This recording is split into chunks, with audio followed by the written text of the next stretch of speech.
দিকে দিকে নির্যাতিত নিপীড়িত মুসলমানদের আত্মচিৎকার আর মুসলিম উম্মাহকে নিঃশেষ করে দেওয়া লক্ষ্য হাজার হাজার টন বোমার বিস্ফোরিত ভারতের খণ্ডে এই জগৎ আজ এক মৃত্যু পাড়িতে পরিণত হয়েছে।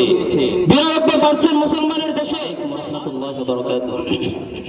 الحمد لله والصلاة لله أما بعد فأعوذ بالله من الشيطان الرجيم بسم الله الرحمن الرحيم إن الله لا يغير ما بقوم حتى يغيروا ما بأنفسهم ইসলাম দেশ মানবতার তন্ত্র প্রহরী ইসলামী আন্দোলন বাংলাদেশ হাতিয়া উপজেলা উত্তর সাংগঠনিক শাখা কর্তৃক আয়োজিত আজকের গণজমায়েতে উপস্থিত ইসলামী আন্দোলন বাংলাদেশ তার অন্যান্য অঙ্গ সংগঠনের নেতৃবৃন্দ সকলকে জানাচ্ছি ইসলামী ছাত্র আন্দোলন বাংলাদেশ হাতিয়া উপজেলা উত্তর সাংগঠনিক শাখার পক্ষ থেকে বিপ্লবী অভিনন্দন।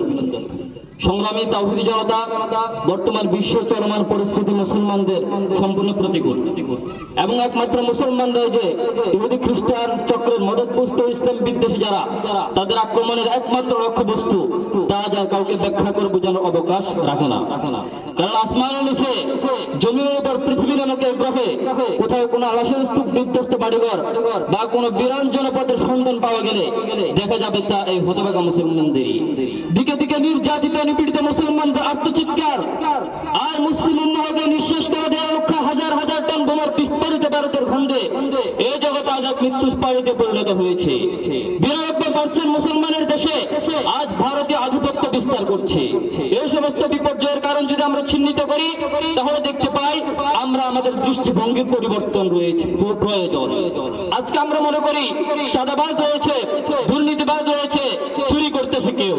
আসলে আমরা যদি একটু দৃষ্টিভঙ্গি পরিবর্তন করি আমাদের এলাকাতে আমাদের ইউনিয়নে যদি আমরা ইউনিয়নের মধ্যে যদি 50,000 মানুষ হয় তাহলে চোর কি 1000 হবে? সন্ত্রাস 1000 হবে? দুর্নীতিবাজ লুটতারাজ 1000 হবে না। তাহলে আমরা কেন 1000কে ভয় পাই? আমরা 49,000 মানুষ কেন 1000কে ভয় পাবো? আমাদের দৃষ্টিভঙ্গির পরিবর্তন করতে হবে। দ্বিতীয় কথা হলো আল কুফরু মিল্লাতুন ওয়াহিদা, সমস্ত কুফরি শক্তি এক হয়ে গেছে, আমরা মুসলমান শক্তি এখন এক হতে পারি নাই।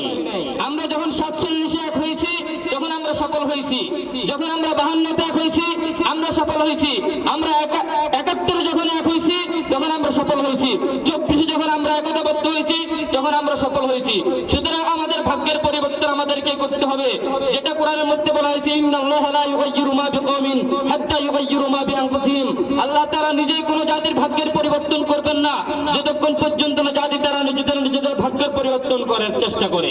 সর্বশেষ একথা বলবো, সত্যের সেনানীরা নেবে না বিশ্রাম, আমাদের সংগ্রাম